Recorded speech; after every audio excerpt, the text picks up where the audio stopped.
So this is my second time recording. I've recorded it all in the studio. I thought, oh, the builder's being a bit loud. Replayed it all back and you can hear him. He's very loud. And I thought you might not want to hear about Bob and all his troubles, about Dave. And it is actually Bob the builder, which I love.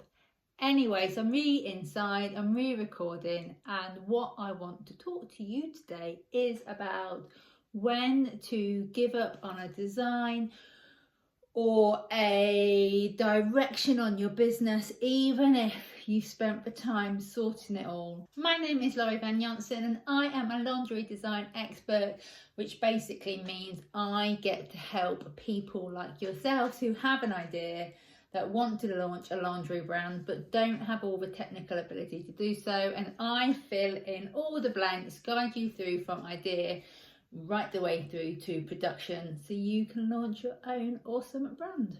So today we're going to talk about when to give up on an idea, and it's not a thing many people talk about because what you see when you get into the shops is an idea that has come through.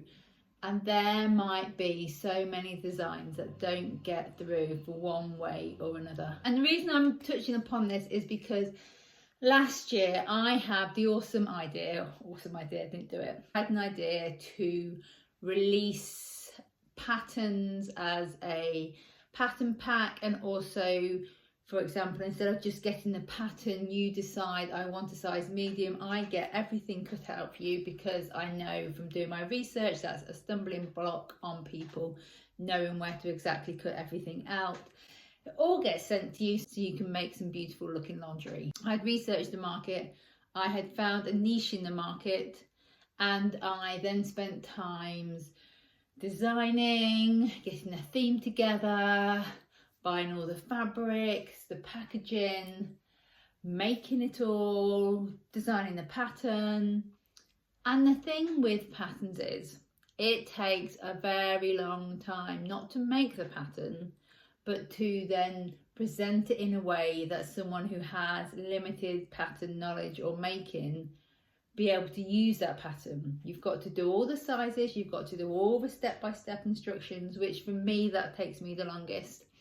I then would give the pattern to someone else to make sure it all goes together so I'm not missing anything, wait till they make it for any feedback. So I have so many ideas that I want to do in my business, to launch with, or products to get out there, that sometimes I would buy all the fabrics, I would even get a sample made, but I wouldn't go sometimes any further because of the cost it would take to get that all made, all fitted, all the tech packs done if I wanted to take it to a factory.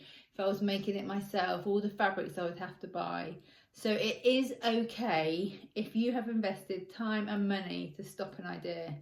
I invested the time to draw up the design, I'd made the pattern, I'd made the product, but realistically, not all my clients sew their own lingerie. B, the clients I usually have are interested in launching their own brand rather than being a home sewist. So it was like two separate people I was aiming for. And when you sell patterns, but it's not a high cost, so it's a high bit that you don't get to see of all the bits going forward, but it's not a high return cost unless you're consistently just doing patterns, and therefore you can produce a load and therefore you can then make the money because that's what you're known for. So yeah, it's not something that gets, I think, spoke about much on when to quit the design or when to quit that part of your business with an idea you want to go forward. And if you are debating it, there's probably a reason why you're debating whether you should quit that part of your business. And I usually go on financially, so I'll draft it all down and I'll think, how much more work do I have to do to get this as a viable product? And if I know it's going to take me, say, another full solid week of working on something to get a low return, it doesn't matter how much time and money I've invested, I will stop. Same with a product. If I think, oh, I've got to invest so much more, what's so different about this product? I will stop the product before entering manufacturing. It doesn't matter if I've bought all the fabrics. It doesn't matter if I have invested time and money on all the fabrics or all the patterns or my time. And another thing which I don't think you really get to hear about as well is like the intuition, where you just know I need to stop. Or even on paper, if it's looking really good, if it's going to take, because it's not just the time it's taking you to work on this product or this part of your business, it's the time it's taking away to work on something that'll be far more successful. Sometimes by offering your customer too many options, they don't pick any option. So by knowing, and I speak about this on quite a few videos on like knowing your customer, knowing who you're designing for, and it's the same with business, knowing your customer, knowing what they're going to buy, is knowing what to cut. Even, I mean, I look at my products yearly, and the ones which are less than say 0.5% that I'm getting money in, I often just cull them and get a really stronger products all at the top, and then I can speak about them and push them, rather than spend my time trying to speak about the products which aren't giving me a good return. I will probably just get rid of them rather than even have them floating in the back, because I think I really want strong products, because I want to carry on this business year after year, rather than just growing this way and going, oh, I want to serve you, your home sewist with all the patterns. Oh, I want to serve you that you've got a brand idea. I want to serve you company that I can go in your company and work as a lingerie designer for.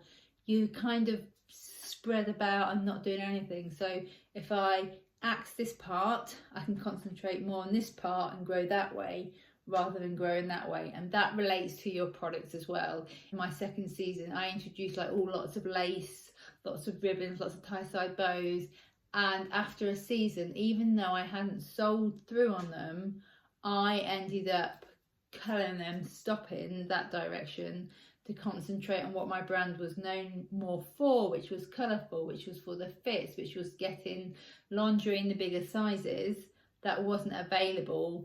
And to me, there were other brands doing lace in bigger sizes.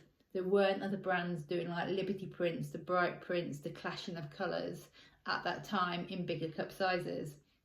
So that's where I went, and kind of, even though I spent money on the lace, I had lace left over ready to go into more patterns. I didn't pursue that. So, and it's a really kind of heartbreaking thing, because in your head you go, well, I've invested money, I've invested time. You need to realistically stop, see where your business is going or where you want it to go, or your brand, and then concentrate on that part, and then that part will grow more in depth, rather than you spreading your time and money on everything, even if you spent time and money on it before.